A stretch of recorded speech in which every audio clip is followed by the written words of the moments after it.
The basic iPhones of the early 2000s had nothing more than a camera, some apps for utilities and games, and a basic number passcode to protect the user's phone. The technology of old iPhones almost seems primitive compared to the feature of iPhones today. The facial and touch recognition software, the high-quality camera, Siri, and the ability to watch 1080p videos are just a few of the many reasons why Apple devices have landed in the pockets of almost every American. The development of Apple is only going to get more technologically advanced and more integrated into everyone's lives, leaving some worried about the company's potential. The invention of the Apple Watch shows how Apple already wants to develop a system to attach their technology to the user's body, supposedly for ease of access. How long is it until Apple develops technology to implant into the skin, and how long will it take for the device to be installed in the majority of people? People who use an iPhone, or any smartphone for that matter, carelessly dump all of their personal information into the device, with the notion that a well-respected corporation wouldn't betray their trust and use it against them. However, when Apple gets to a place where they implant a device in everyone's skin, they'll be in a seat of power where the abuse of personal information will go unpunished.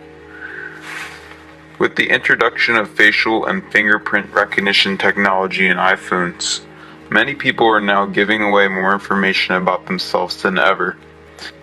In decades past, people wouldn't dream of trusting a corporation with information as vital as fingerprints or facial recognition.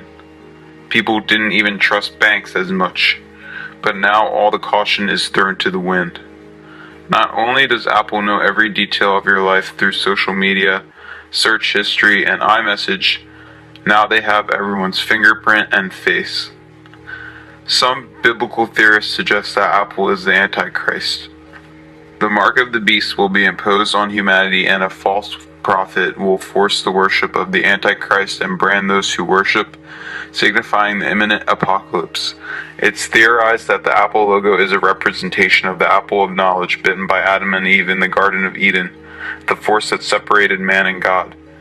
This makes sense because the mark of the beast, the number 666, is also said to represent the devil, and the devil, symbolized by a serpent, persuaded Eve to take a bite out of the apple of forbidden knowledge.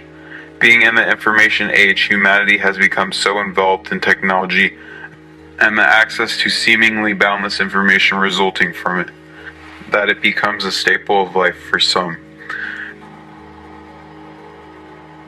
Could the bite out of the apple logo symbolize the new Garden of Eden, where humanity unknowingly gets cast out by devoting their lives to the constant flow of information and media provided by technology? Could Apple be the prophet mentioned in Revelations that'll force the worship of the Antichrist by making technology more and more advanced and easier for people to lose their identity in? Could the mark of the beast that branded upon all its worshippers be the technology that Apple could eventually implant into the skin of every user? Knowing that the Apple logo will most definitely be imprinted onto those devices, there is honestly no telling the eventual impact Apple might have on our society. What's really important is the fact that Apple is only going to grow from here, constantly getting more powerful and technologically advanced. Although it may sound cynical, everyone should be wary of Apple's, especially regarding the information that they've gathered on each individual user.